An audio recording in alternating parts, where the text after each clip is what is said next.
Hello everybody, I've got a Zerg vs. Zerg ranked game. Played on ladder a couple days ago.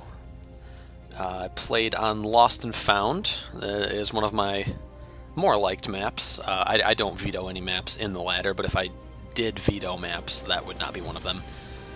I don't know which one I would choose to not do, but I like Lost and Found. It's a good map.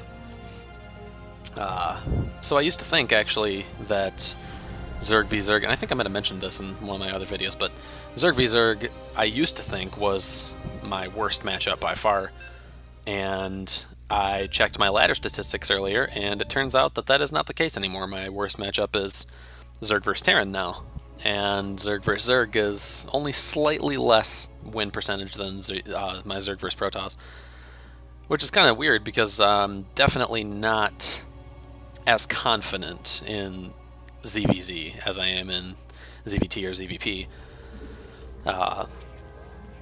I kind of had this is a volatile matchup and it's going to escalate quickly mindset going into this game. There's my opponent wishing me GLHF, and I feel better when my opponents do that. I think it signals less possibility for cheese. Or maybe I'm just worried about more cheese when they don't say it. I guess I don't know. Maybe I'm just kind of mind gaming myself with it. But I do decide to do a pool first opener here. It's a 16 pool, if I'm not mistaken. Yep, 16 pool. And that's decently early.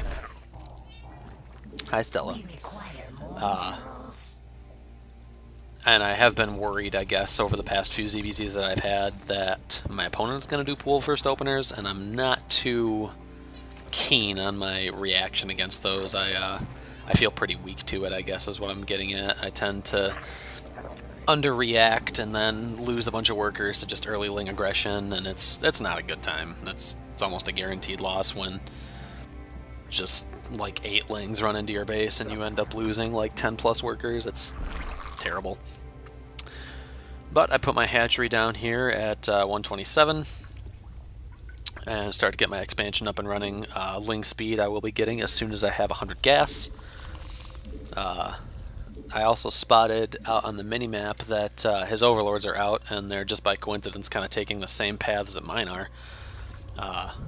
And it looks like he's headed to check out my natural and headed down to the south side of my base here. So I don't really know if I made the right call by doing this, but I decided to take my lings and run them around his overlord's vision so he can't see them coming. And it did give me the elements of surprise a little bit, but it also cost me, I'm not sure exactly how many seconds, but it cost me quite a few just because of the extra travel time. So by the time the lings get to his base, he'll have had more time to either just build up or have a better defense, or ideally he would just have more drones and nothing else, but get a safety spine crawler because I'm worried about his own ling aggression, and obviously I don't have anything at home to defend that. I'm getting some queens here, but I do notice quite a few lings in his base. Oh no, that was just the 2 for now. Queens, though. He's got the queen. And pulling workers off the line, he is going to be quickly dispatching my ling aggression, as, needless to say, 16 drones will beat 6 lings. That's just a numbers game. I try to take out the queen here. Just focus her down, but if... do I get her? I don't think I get her. Nope. Just barely. She survived with hardly any health. My queen's popping out now, injecting larvae first. I don't think creep spread is necessarily the most important thing in ZvZ. It benefits them just as much as it does you. Although I guess you do get the vision from it. Vision's nice. But ZvZ, it's just one of those matchups that everything. So like I say, everything happens so fast in comparison to ZvZ or ZvT or ZvP that the extra vision is not as paramount, and there I go losing just 4 lings to a baneling. Ugh. And it's at this point when I realize that, okay, he's got banelings, I need to not be on Ling Tech anymore, and I absolutely hate Lingbane versus Lingbane. My army micro with that army composition specifically is just so terrible that I almost never even bother playing the style, just because I feel like I'm always going to get out microed. So I decided to go for a Roach Warren instead. And this is where I think the tech paths diverge a little bit. I don't think he went Roaches in this game. I don't think I remember him going Roaches. Or maybe he did and it was a little bit later, but either way, I'll be getting my Roach tech and expanding to a third here, a little under the 5-minute mark.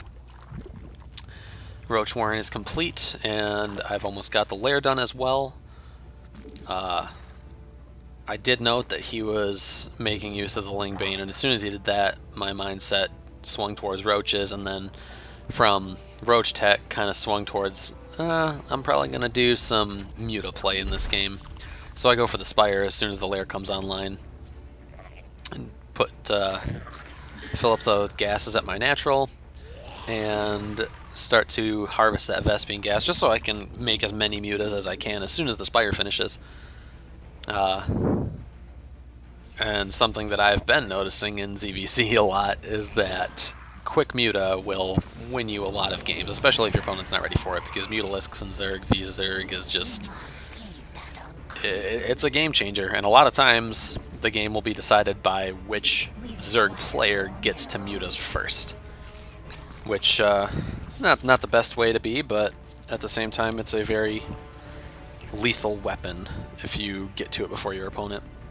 Now that's not to say that you've necessarily won the game if you get to Muta before your opponent. Oh, he does build a few Roaches, okay. Ling Roach Bane, not a bad comp. But you can still win if your opponent gets to Mutas before you. You either have to just out macro him and surpass his Muta count, or you can tech switch and go Hydras and play a little bit more defensive. But then you kind of are on the back foot the whole time, and you're reacting to what he does, which isn't necessarily where you want to be in a game. I mean, I prefer being the controller, if you will, the decider of how the game unfolds. I like to have the opponent be reacting to my tech choices instead of me reacting to theirs. It's just, it makes you more comfortable in the game, you're less on edge, and I think that frees up a lot of, at least in my mind, it frees up a lot of time to think about what you're doing as opposed to just kind of instinctually reacting. And whenever I'm on the back foot like that, I tend to, I don't know, I guess panic a little and make bad choices, but I think that's where a lot of my loss is coming from, is ending up in a position where I'm not controlling the flow of the game. So here we go, my Mutas are popping out. It looks like I've got 7 of them right now. Soon to be 12. Kind of a cheeky move, I morphed that Overlord into an Overseer just to avoid it getting killed by the Queen. I decided to distract him just a little bit with the Zerglings, but it didn't really matter because he tried to focus the Overlord. Didn't get it anyway. It wouldn't have mattered, so I essentially just sacrificed 2 Zerglings. Pop a Changeling into his army. I don't even think he noticed. So now I've got a decent view on his army. I see that it is all ground comp, and at this point I'm just like, okay, these Mutas are going to bulldoze him.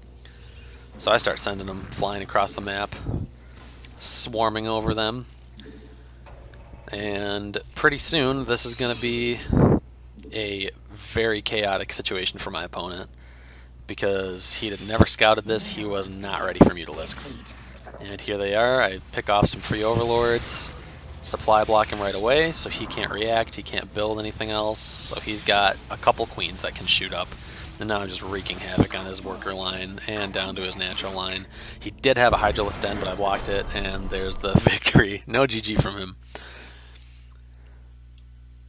And that's all he could do. He really had no other choice but to just surrender there. Well, thanks for watching. I certainly was not confident in that game going into it, but it turned out well. And hopefully as I continue to play more and upload more, I'll get a little bit more confident in my ZvZ and my other matchups too. I'm shooting for Platinum League if I can swing it this season, and then as we continue, maybe we'll get Masters, maybe we'll climb even more, who knows. But till then, thanks for watching, and I'll see you guys in the next one. Bye-bye.